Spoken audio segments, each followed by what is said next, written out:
please join me in welcoming the man who I've worked with for years. I mean, the man, I got shot up with like 700 bullets in Street Kings with this man. Please welcome director David Ayer back to Hall H. That's my homie.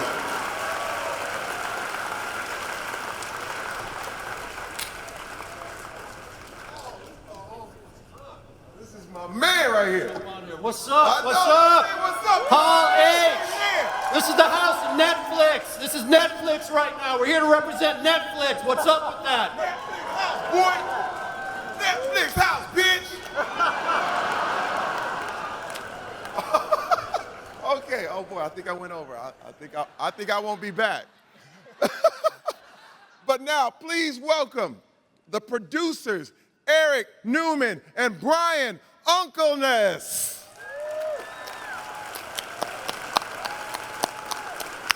Oh, man, you are not going to believe this lady. This woman can kick some serious ass. Please welcome Noomi Rapace. Incredible. Now in Bright, he is a federal agent on a mission. Please welcome Edgar Ramírez. An amazing young actress who holds her own against Will and Joel in the film. Please welcome Lucy Fry. Now watch out, Andy Serkis. This actor completely disappears into his role, the brilliant Joel Edgerton. And please give it up for my man, the biggest movie star in the world, the incomparable Will Smith!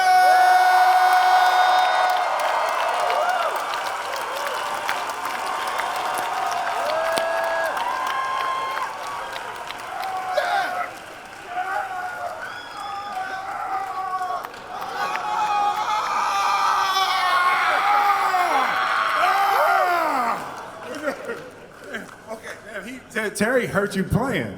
I'm so sorry. Don't sue me. Don't sue me, please. Dave, now you and I go back literally Training Day, Harsh Times, Street Kings. Yeah. Nobody does West Coast grit like David Ayer. Yeah, that's real. Jan, please tell us about the storyline to Bright. You know, it's about LA. It's about a really fucked up LA, but our world's fucked up, you know? And that's what's pretty cool about this movie is I get to explore some really interesting social issues. You know, this is a world where orcs and elves and fairies are real, you know, and magic is real. And what happens if we take it seriously? And this isn't like some bullshit PG-13 standard issue studio movie. I mean, this is like, I was able to do my shit here, right? I was able to really tell a fucking story, okay? I was able to like do my thing, and these actors with me, I mean, they absolutely killed it, you know. So you haven't seen this before. This is a new kind of thing we're doing. Yeah. Wow. Yeah. Let's talk about your re-team with your Suicide Squad homie Will Smith. Yeah. Tell us about your character in Bright. Yeah, I play the Detective Ward, you know, and it was like such a beautiful thing to be able to get back with Dave, and especially in this opportunity. It is such a bizarre world. I mean, I'm sure you can tell a little bit from the trailer, but it's this crazy mashup of like the grit and that hard rated R grime of you know, Training Day, like that kind of vibe, but then smashed with Lord of the Rings, you know. Yeah, it's like, it's this really spectacular world. And, you know, at the center of the story is, you know, my character war with Joel's character, and Joel plays an orc, and his character is the first orc on the LAPD. So it just felt really great, you know, to be an African-American police officer that just found, you know, somebody else to be racist against. You know, I just don't. I never get to be on that side of racism when you're black. You know. It's like, look, man, I don't want no orcs in my car. You know. But no, it's great to have this size of a spectacular world, but then to really narrow the story down to something really simple and human as a foolish prejudice. You know, it was really beautiful. Now, Joel, give it up. Will, I gotta give it up. Now, Joel, I am a major fan of you. I mean, from warrior to loving. I mean, you have this ability. Yeah. Thank you. Yeah. He has this tremendous ability to just really encapsulate a character. Please tell us about your character here in Bright. Well, the great thing about transforming for this character is when someone puts a couch on your face, Yeah. which is what I called my makeup because it's made of foam. It's impossible not to transform. I read this script and I was so in love with a character who, I love Lord of the Rings. The idea of playing an orc who is trying desperately to be as much like a human being as possible, a conservative human being who almost does not understand irony, wit, or any kind of humor, which Will brings in spades, and I think it brings... See, spades. It's racist. Spades. It's racist. That's racist. It's everywhere. It sneaks up on us everywhere, folks. We have a deeply racist dynamic back and forth. That the idea that I'm playing a guy who just really wants to be liked and yet looks like a monster. I got to tell you though, driving around downtown LA in a car with the windows open and no lockdown streets, and I'm looking like I look in the movie, The Power of Will Smith. Nobody cares that a monster was driving the car. They're like, Will! LA! Will! It's like, who cares that his chauffeur is a monster? LA don't give a damn. I feel a bit upset, actually, to be honest. Now, Noomi, I'm saying you scared me. You scared me in this clip. Yeah. First of all, I have never seen a badass female villain like this. You have never seen anything like this in your life. Yeah. You are not ready. I'm trying to tell you. I'm very scared right now. So, what was your preparation like? What was that? Well, I did a lot of fight training. David always wants his actor to come in and do like a long preparation period. So I did a lot of fight training, a lot of shooting. I was out in a shooting range, shot like big guns, small guns. And then I had to try to learn how to move in really high heels and a tight suit, gloves, rings, jewelry. It was a lot, and then contact lenses, elf ears, teeth. It was like everything that makes it really hard. But on the day, it was amazing how I just, I love my character, and she seems to be evil and quite brutal, but from my perspective, she was fighting for a better world. Like, she's trying to create something beautiful, but her method is quite vicious sometimes. But I loved her. She was... And the elves are the best dressed. We are 1%ers above. of society. We're like the peak. Yeah. Yeah, it's like this world, it's a little bit about the divisions in life, but in this case, the elves are like the 1%ers. They run the world. They dress very nice. They get all the dealer samples. The humans are kind of in the middle management, and then the orcs are the workers. They're the guys that dig ditches and build your houses and build your roads, but they don't really get any respect, and they get their ass kicked by the cops all the time, so. Yeah, no, it's a really beautiful hierarchy like that in the film, and David did a really great job, and Max Landis, the original screenplay, also is such a beautiful snapshot of our world, without hammering on it too much, and you just see all of the layers and the people and all of the different issues, and at the end of the day, everybody's really just trying to have a good life, but then it turns into Bright. You will never look at the Keebler elf the same way. Right. Ever. No. Ever. Yeah, them elves will get you. Them elves will get you. Now, Eric and Brian, how do you create an incredible world that you built here in Bright? We spent a lot of money. I mean, I think. And I look at that and I start to sort of sweat. As I think about it. In reality, we beginning with a great script from Max Landis and David's outstanding leadership. Every artist on the film, in front of and behind the camera, really cared about this movie and the world, and they understood it. And we went very deep in it, talking about how this happened and the different races and how they've gotten along and how they haven't gotten along. And it really is about that level of commitment that across the board, and we just took it incredibly seriously. Yeah, and working with David makes it a lot easier. He's so authentic, and especially shooting in LA. Yeah, I mean, David is really good at finding disgusting locations. Yeah. We were in a lot of alleys with a lot of cockroaches and rats. That really helps. Yeah. Actually, you guys were at the monitors, and we were in the alley with the cockroaches. True. That's true. Stuff. That's the way I remembered it a little differently. We had a different experience. That is true. But Comic-Con is really, for most of us, one of the very few times we actually get to do our jobs in California. So to be able to shoot a film and to take advantage of the California subsidy, it's huge. Sure. It's amazing.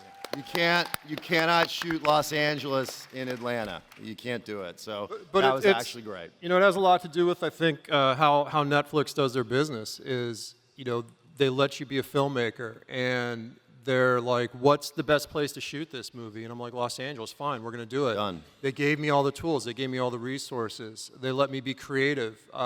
You can ask the actors, the environment on set. It was like an independent movie. It felt like I was making, my first film, Harsh Times or something. It was just a lot of love on set and a lot of support from Netflix, and they really let me have my voice, and they gave the actors space, and they gave us space to make something really incredible.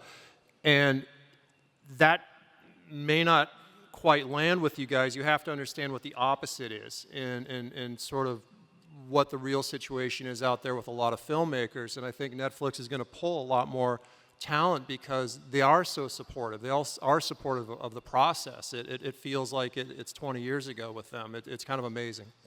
Yeah. It was like one day I came to set. I've been rehearsing this long fight sequence. First day in this location, amazing location. It smelled quite bad though, but it was amazing. And then David is like, okay, I want you to come running over this strip. It's like a strip stage, right? He was like, I want you to come running and fly through this glass wall and then start the fight. And everyone is quiet. It's like, okay. And then we did it. Yeah. That's him. And that, in this environment with Netflix and the way they worked, it was amazing that it could be so playful. And so it was a journey. I mean, yeah. We found the movie as we went, and it's so rare to be able to do that. I mean, this movie really took on its own shape, and I can't wait for you guys to see this on December 22nd. I'm very proud of this, and I'm so proud of the work that these guys did. Hey guys, thank you all. Thank you all for coming, especially you, Will. Oh, man. I love you. Mwah. Absolute pleasure, man. Yeah. Big fan of all you guys. The question is for David. Huge fan of your work. I just was wondering, usually you work in a more grounded, real-world setting, and I was just wondering, working in the world of fantasy, if you felt like it was more challenging or liberating adapting the social commentaries in this film of togetherness and living together. It was an interesting process because what's different about this movie is it takes itself seriously. The characters in the movie, it's like there's elves, orcs, and all that. They still have to pay their bills. They still want to be happy. They still get married. They still have kids. Everybody's still leading their lives. But there are the social issues. There is a stratification. There is limited mobility. And how do you deal with that? And it's a fantastic way to look at those issues today without, beating people over the head with it, because sadly some people just don't want to hear it. They don't want to know what's going out there in the real world, and this is a world of walls, and it's a world of segregation, and unfortunately, hey man, we're living it right now, so what the fuck? Yeah. Hi there, my question's for Will. You've done a couple sci-fi and fantasy movies now. What about these genres? No? What about these genres keeps bringing you back? When I guess I was probably 10 years old or something like that when Star Wars came out. And I got I've never been smashed like that in a movie theater. It was like my mind was boggled, you know, and that was, you know, for this generation, you've already seen magnificent things in movies and the special effects and what people can do. But when Star Wars came out, it was impossible. Like, there weren't special effects. You couldn't do that. So it's like we were just completely blown away. And for my entire life, I've been trying to give that feeling to fans. It's like there was nothing that I had ever experienced in my life that matched that point of ecstasy. And I had sex a few years later, and that was pretty, it was close. I mean, close, but no Star Wars, you know, so. Did you use the Force, though? Next question. My question is for you, like, kind of correlates what you were just talking about. What is the difference between shooting like a Netflix film versus like a big, like Paramount picture or something? Right. Well, there's no difference in the shooting other than the process that you know, like David was saying, at Netflix, I'm sure this will end soon, but they like give you money and let you go make the movie you want to make. You know? Yeah, so it's like that's fantastic. But you know what there is a difference between seeing a movie in the theater and seeing it on Netflix. So it is a different thing, but it's a different thing the way it was a different thing, you know, in the early days of film when you were on stage and there were stage plays, and then you went from stage plays to filmed entertainment. So, you know, so it's definitely a difference, but there's a different medium. The thing I can say is when I was on the Fresh Prince of Bel-Air, and yeah. It's really funny because most of you weren't born when that show actually was on. You were, you know. You know, so Lucy had never seen it. Lucy had never seen it. No, she has seen every episode now. I introduced it, you know, but she was like, oh, she's from Australia too, though. So, but anyway, so I was on the Fresh Prince, and you know, it was great, and people would see me on the street, and they would say, Will, hey, Will. And then Independence Day came out. And that Monday, after Independence Day came out, was the first day anybody ever referred to me as Mr. Smith, right? Wow. So there's something about that big screen that does something in people's minds that is different. It's definitely a difference, but I don't think that it's a competitive difference. It's a difference that will, you know, flow and harmonize and actually expand the fans' ability to enjoy filmed entertainment. I agree. Yeah. I agree. Next question. Hey guys, my name's Keon, and my question's directed for David, no pun intended. So David, what's been your favorite part about working with Will? Yeah. Whoa. I mean, you're seeing it right now. He's a good dude. You know, it's, you know, we got a great relationship. We've learned to really trust each other, and he has, you know, such a history as an actor, as a film actor. He has incredible instincts, and we sort of work together where I'm weak, he's strong. I think he's strong everywhere, but we guide each other, and we find things, I think, that normally you wouldn't find if you didn't have that relationship. Yeah, it's real. Yeah, trust is a big part in the actor-director relationship, you know, because, you know, David asks you to do weird shit sometimes. You know. I've been there. You've been there, yeah, like. Yeah, right? But you want me to do what? He's like, come on, man, I got kids, you know. But you know, you definitely knew me. Yeah, you know about that. I know. This one day, this really speaks for what a great man he is. One day, he was off camera for, I think, 8 or 9 hours. They were on me. They turned on him like 3 in the morning. And he was like in such a good mood. And I was like watching this man, like one of the biggest stars we have in the world, not complaining, just giving so much love and support to me for this like entire night. And then they turned on him, did 2 takes, and it was a wrap. That says everything about him. Edgar, what was your experience working with David? Well, David, he. First of all, I'm very happy to be here. It's my first Comic-Con as well. Ramirez. Oh, really? Edgar Ramírez, ladies and gentlemen. So very, very excited. David speaks flawless Spanish. He speaks Spanish very well. I'm not from Connecticut, as you can, tell. And he would, because he does these things, he gets into your head, and the things that he knows about you, then he uses them in a way that would create the best opportunities for you to bring new inputs to the character. And then he would direct me the entire movie in Spanish. And then I would translate to the crew and to the other actors what he was telling us to do, because he wanted to create that utterly, world. The world that was completely out of context. So those are the kind of things that, and of course we got away with some stuff. However, in California you can, not that much, because a lot of people do speak Spanish, so all the Latinos there, But that's some of the things that he does, yeah. Now, Lucy, what is a bright? Can you explain to us what a bright is? A bright is a magic user, and my character is in possession of the ancient relic, this wand, that normally brights use this wand. And I can't tell too much about it because Tika's kind of like a big bag of secrets. And if I say too much, then it spills the beans. But yeah, the bright is a magic user. And when Ward and Jakoby find the wand that Tika has, that's sort of when everything unravels and we're running away from Noomi's character. Yeah. In the movie, if a human were to touch a magic wand, they would just obliterate themselves.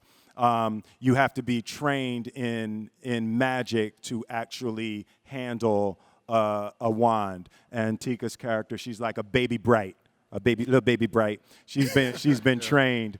And, we find ourselves in this situation. Noomi's character is a real full-on bright, but she lost the wand.